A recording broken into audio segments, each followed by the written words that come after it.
opioid epidemic that has impacted families and individuals across all social economic statuses and people from all walks of life.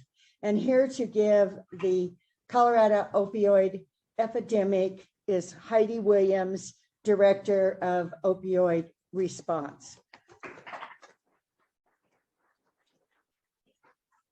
That's why I said we had an excuse, because I was trying to pick her out around the room. Yeah. So thank you. You're welcome. Thank you. Hey, everyone. So nice to see you all this morning. I know I've been traveling around and seeing lots of you throughout the state, whether on Zoom or in person. Obviously, my preference is always going to be in person, but I just wanted to talk to you a little bit about what's going on with the opioid response and what's going on with kind of you all with the state. But first, I wanted to introduce you to Jamie Feld. She's the new Deputy Director of our office of opioid response for our office. And we kind of stole her from the Colorado Consortium for Prescription Drug Abuse Prevention. It's such a long name. So now she'll have an easier way to say I work for the Department of Law. But she's been fantastic. She's in her, I think, second or third week, and she's hit the ground running. So I will have a lot of help now, and she has a public health background. So we're really excited to have her. And if you need really technical questions answered, she's going to be your person. I'm going to try to play this video. It doesn't always work on, let's see, is it going to work? Ooh, it's going to work. Okay, just real quick, I wanted to show you this video. Over the last year, we've lost more people than ever before to drug overdoses, mostly from opioids. In fact, we've lost more people from drug overdoses than in car crashes and gun violence deaths. What's behind this? Fentanyl is a dangerous substance that some people may think they're buying prescription pills on the street, except what they're buying is fentanyl, or they may be getting a death sentence. Some people are trying fentanyl on its own, and it's deadly. Others are finding fentanyl put in other drugs. We need people to be careful. If you're looking for prescription pills to treat pain, go through proper channels, because going to the street could end your life. What we have seen are too many deaths of loved ones, brothers, sisters, and friends, and we need your help to get the word out about this dangerous substance and why fentanyl can kill and has killed.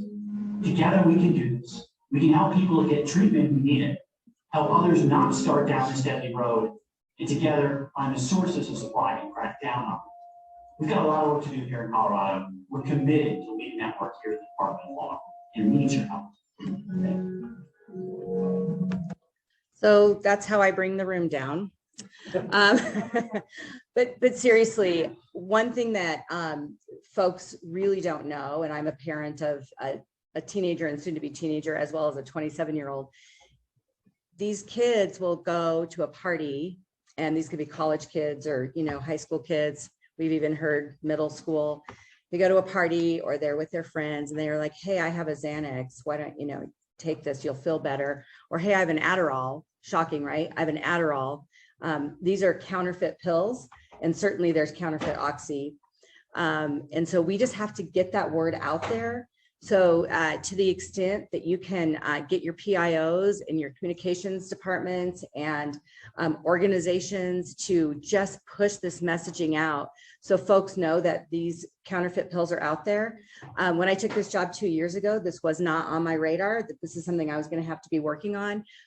But it's killing people all over. Obviously, our office is doing a lot with interdiction and trying to stop it at the high end, but it's coming in so fast that we just have to get the message out there.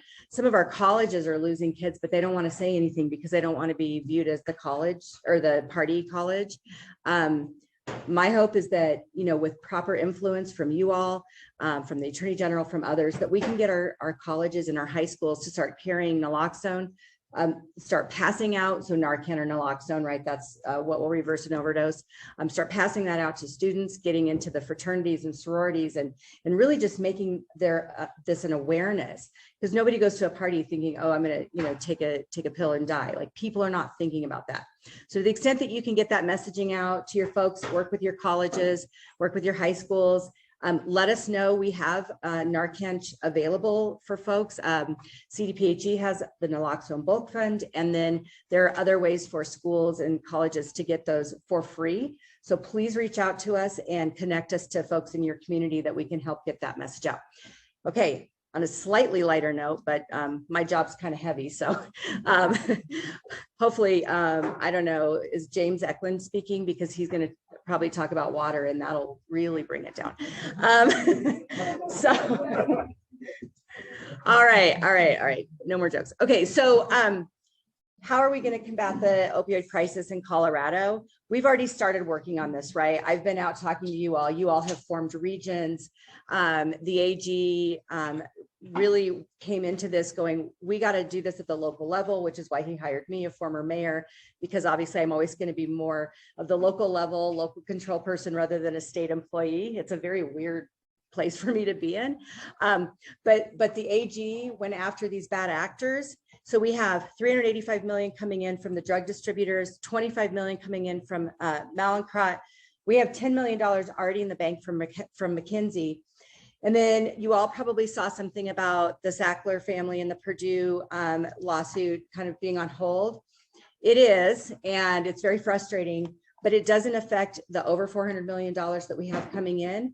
Hopefully we'll get even more money from Purdue. Hopefully there's some way we can make them give us all their money that they made on this crisis, because they really fueled this crisis. If you all haven't watched Dope Sick yet, I'm really only on the 3rd episode because it's just a lot, but you should try to watch that show. It'll really give you an idea of how this really happened. And let's try to, eliminate the stigma around substance use disorder. There's a lot of factors that go into it. There's mental health issues. Any one of us in this room could have a substance use disorder. And we need to, really gather around people that are struggling and help them find a way to recovery. And like the AG said, we only have about 15% capacity right now in the state. We've got to get that number up. So anyway, this money will help us do that. And I'm just going to talk to you a little bit about how the funds can be used. There's a lot going on. And in this slide show, if Christian or somebody could email this all out to you all, at the very end, there's some resources, and there's a report that shows you all kinds of ideas on how to use this. But there are, kind of some buckets. So treatment, prevention, education, recovery, harm reduction, criminal justice, meaning how do we divert people into treatment rather than into jail when it's appropriate? So wanted to talk to you a little bit about how these funds are going into Colorado, and yeah, that's the right side. So 20% of those funds are going directly to your local governments. So municipalities and counties will, by formula, receive 20% of the funds every single year. If you're a small community or a small county, you may want to go ahead and just put those funds into your region. If you do that, that will obviously just give your region more money to work with. If you're a small municipality and you're getting like $1,000 to $10,000 a year, you probably won't be able to figure out a real good use for those funds. So again, putting that money into your region will be important. And we're going to have a mechanism in which to do that. We don't have it done quite yet. It may be just as simple as an email. So we'll keep you posted on that. 60% of the funds are going into your region. So this is where, we have 19 regions in the state. We let you all choose who you wanted to be in a region with. And so if you end up not liking it, sorry. but you really did. You picked the people that you work with the best. San Luis Valley decided to be its own region. Pueblo joined with the southeast part of Colorado, which is fantastic. So we've got lots of really great partnerships out there. If you need help with your region, if you need help with governance, with bylaws, any of that stuff, please reach out to my office and we'll get you some assistance. 10% will go to that infrastructure fund the AG talked about. So this infrastructure fund is really meant for our rural communities that have been hard hit, but won't have as much money as maybe the metro area will because of population. So again, we're going to be sending out information, hopefully in the next few months, on how to apply for those infrastructure funds. I envision it being something like Lori calls me from Alamosa and says, hey, we want to do a detox facility. We're short X amount of dollars. Any way we can get a grant for that. So hoping that our statewide opioid abatement council will agree with me and say, let's let them ask for the money they need. And the great news about these funds, other than the 10% that goes into our office, is they're going to be held in a national administrator. So we don't have to, it won't take as long to get your money, right? We don't have to worry about the state fiscal rules and that sort of thing. But what you will have to worry about is reporting to us what you did spend the money on. So you'll send us a 2-year report or a 2-year plan. The Opioid Abatement Council will approve that plan, and then we'll send you the money. So you're not having to get reimbursed for stuff. We'll send you the money. At the end of the year, you need to report back to us how you spent the money. We're making this a very easy process. You'll log into your account. You'll go in and say, here's what we spent the money on. Here's who we gave it to, and here's what they did. And then at some point, we'll be tracking outcomes so we can see what we're really doing. We are holding a conference in May. We'll be sending information about that out probably next month. We want you all to come back to Denver. Sorry. Next year, we'll hold it somewhere else. So if anybody wants to host, get in touch with me. But we're having a conference here to help you all get started. We'll have experts in all of these different types of buckets on how to get started on treatment, recovery programs, that sort of thing. Finally, the 10% that goes into our office will be used for a prevention, education, public awareness campaign. This will not include big billboards or television ads. This is going to be grassroots. We're going to come to you and say, who in your communities are working with folks in the Latino community, in the LGBTQ community, in the farm and ranch community? Who are the people that should be delivering these messages? So we'll be reaching out to you all to figure that out. We're also going to work on some reentry stuff from incarceration, those sorts of things. So TBD, but it's really exciting stuff. Treatment is obvious. We want to increase the access to treatment. This could include medication-assisted treatment. So you can think of methadone or Suboxone, those types of things to really help people stay in recovery. Right now, some of you have mobile units that come to your community once or twice a week and provide that MAT. Others of you have pop-up clinics. If you have a physician that might have an extra room once a week, we have folks that might be able to go to your towns and provide this in a clinic. Obviously, there's brick and mortar, and we also have telehealth, but we all know, based on the conversation we just had about broadband, we need better broadband so people can have telehealth for their behavioral health piece of it. So working on that. Other types of services, recovery services, housing is really important. If somebody doesn't have a place to live, it's going to be pretty hard to stay in recovery, right? So there's all kinds of different programs that you could put together in your community, and it may only need like a 4-person house, or it may need, somebody might need a whole apartment complex to do this, but there's lots of options out there. And again, we can help provide some technical assistance. Meaningful employment is super important to people who are in recovery. If you're an employer or some employers in your community, you might talk to them about figuring out how to get people into their workforce. We have a huge workforce shortage. And so I think there's a really big opportunity for employers to start hiring people who are in recovery or on their way to recovery. I actually had an employee that had an addiction, and he was probably the best employee I ever had. And so had I known 20 years ago what I know now, I would have been able to get him into recovery and treatment, and he probably would have lasted a really long time, right? So there's a lot of really great people out there that just need a second chance. And then of course, family support. We need families to support those in treatment, but we also need support for families. And again, there's a lot of resources out there for that. We've got some rock stars in Colorado. I just wanted to bring to your attention. Larimer and Weld County have a model called COSLA. It stands for Colorado Opioid Synergy, Larimer and Weld. They're kind of unlikely, right, to be partners in something, and we were just there yesterday and they all agree with that. This is a really unlikely partnership, but they're doing a great job. They got all the people in the room that needed to be there. They had law enforcement, they have their treatment and recovery providers, their MAT providers. They had everybody at the table. They have 2 big hospitals at the table, and they started this huge coalition where they're all talking to each other and there's no ego about whose business, who gets the business. It's what does that patient need, and they get them to the services they need. They are seeing a huge reduction in recidivism, in going back into treatment. So it's a great partnership. I've put some links here in this again, so when you get the slides, if you're interested, they're amazing, and they have people that will come to you and talk to you about how they did this. I would love to see this around the whole state because I think it's a game changer. Recovery in rural areas, again, expanding those sober and supportive living opportunities are huge. Supporting ongoing MAT services, and again, telehealth services. Treatment and recovery are almost the same thing, right? You're in treatment, but then you're in recovery forever, hopefully. Harm reduction, this can be a little bit controversial. So there are folks out there who are using, and we need to keep them alive until they're ready to get to that next step. A lot of our harm reduction folks are really doing a good job of helping people stay healthy and getting them, building that trust so that they can then get them to the next steps of going into treatment. So obviously having Narcan, everybody should have Narcan. I have some in my purse. Like, everybody in this room should figure out a way to get some Narcan. And again, we can help you with that. Reinforcement for families and training, and also screening in our pediatrician and family medicine offices are great.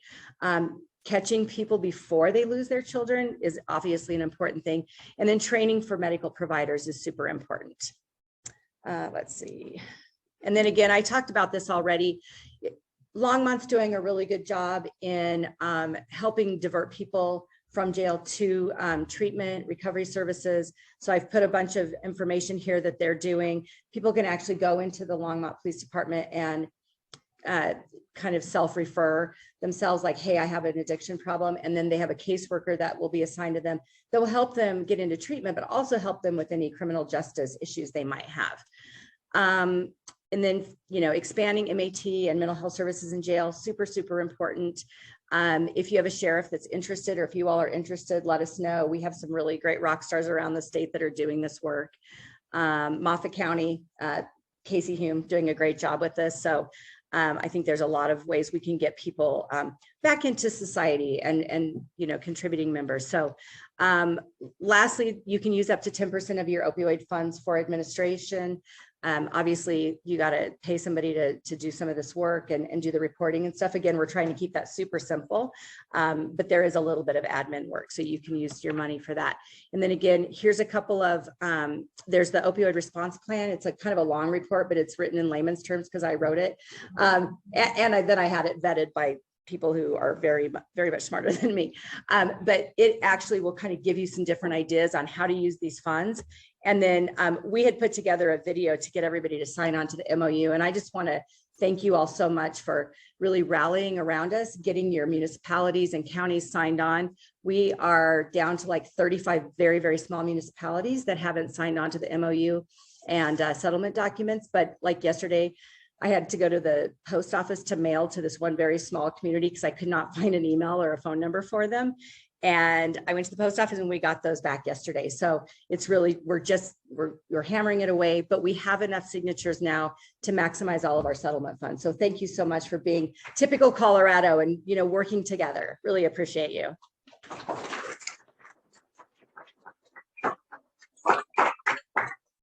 Do we have questions? Happy to answer any or get out of your hair, either way.